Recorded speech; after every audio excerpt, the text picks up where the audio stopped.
Welcome to the next episode of License Your Invention with David Fedewa. I am your host, David Fedewa, and as you know, I'm always here to help you license your products.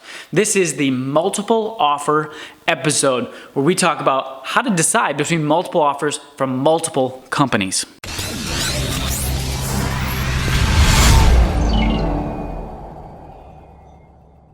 So let us jump right into it. How do you get multiple offers from multiple companies? Everybody always asks me that. How do you do that? Well, you first start out and follow a step-by-step process. You can find that process on inventtribe.com to get yourself in front of decision makers so they can say yes. When you have a good product, you get multiple companies saying yes, and now you're stuck in this decision-making period where you've got offers coming in from multiple companies saying, I want to license your product. So how do you decide? To break it down for you, there's been times when I had 3 offers on one product all at the same time. 12%, 7%, and 5%. Everybody's like, obvious, 12%. No, not obvious. It was a 7% one that I took because part of it was relationship. Everybody's like, what are you talking about? Why is the relationship? It's more than dollars and cents because you have to have a good relationship with your potential licensee and know that they're going to move forward and execute on your product. And also, the 7% deal company had the biggest distribution chain. You've caught that in other episodes where I talk about distribution is the powerhouse of licensing. Whoever has the distribution is the one you want to license with, even if they're a lower percentage. I took a 7% pay cut to go with this company. 5% pay cut to go with this company because their distribution chain was much more powerful than the other companies. And so when you get into this situation, which if you jump in this game, it is totally possible. You can do this. Is you have to put the offers on the table and you have to do the math. You have to communicate with your potential licensee and find out what their distribution is, what's their bandwidth. You have to ask all these questions before making a decision. A lot of inventors, this is an emotional thing that happens. When they start pitching, they get interest from the very first company and they become emotionally attached to that company. It's funny. I do the same thing because it's the first person to confirm and say, I love your product. I want to license it. And it's very confirming. It's very, I don't know, you're attracted to it. And so be mindful of that as you move through this process. The first company that confirms that your product is good is a lot of times what a lot of people end up going with because they were quick to respond and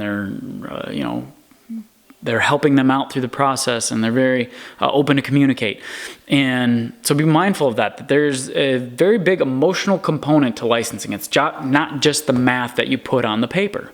And even though that's a big component of it, honestly, you do not want to dismiss the mathematical component of your product. Another thing, and you've probably caught this on other videos, is that biggest is not always best.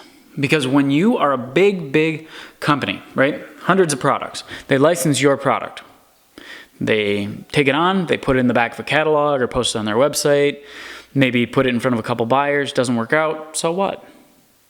Medium to small size company, they take your product on, it needs to work. It just has to work because if they're investing their money in it, they need the money back to keep on going to the next product and to grow. And so everybody always thinks, I want to be with, 3M and these big, huge, Procter & Gamble. They're not always the best potential licensees because of that factor that they're so big. Yes, they have great distribution, but you might end up in the back of a catalog not having any movement. With small to mid-sized companies, they need your product to be successful for them to be successful to continue to grow as a company. So when somebody needs your product to be successful, then they put a lot of force behind it and effort, and they get it in front of buyers, and they keep pushing it in marketing. And that can produce more royalties than being with a big company, being in the back of a catalog. So know that there's not only that, there's minimum guarantees, there's royalties, there's relationship, there's so many different components that you can take into effect and weigh them out as you go through this process of getting offers from companies. And they're not static. right? When you get multiple offers, now you have a little more leverage. And it's not that you're going to use leverage against each other, which I'll get into in later episodes. It's that you can be more confident. When you go in there and ask for a raise in royalties, you don't necessarily need to get it because you've got a backup offer. And so you can be a little more aggressive in your asks. And if you don't get them, that's okay, because you ask for a raise on 3 of them and you get 1 of them, and that's the one you want to go with. Or you see, it gives you more flexibility, more options. So when you're pitching products, you get interest from 1, don't stop. Keep going. Keep getting that interest. Keep building it until you get those multiple offers. And it makes it can be a little bit stressful at times, because obviously, these decisions can impact future earnings. And, a lot of times these earnings can be life-changing. And so you want to be mindful. You want to weigh out all your options.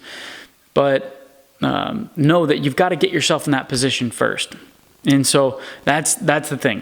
Get your products out there. Get them in front of potential licensees, the decision makers, so you can get in this position, so you can start having these problems, which these are fun problems to have, even though they're a little bit stressful in the moment.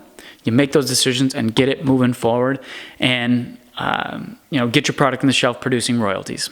Thank you for tuning in to that episode of License Your Invention with David Fedewa. I'm your host, David Fedewa, and as you know, I'm always here to help you license your product. I hope you got something out of the multiple offers episode. If you want to get yourself into multiple offers, you know it. Subscribe now.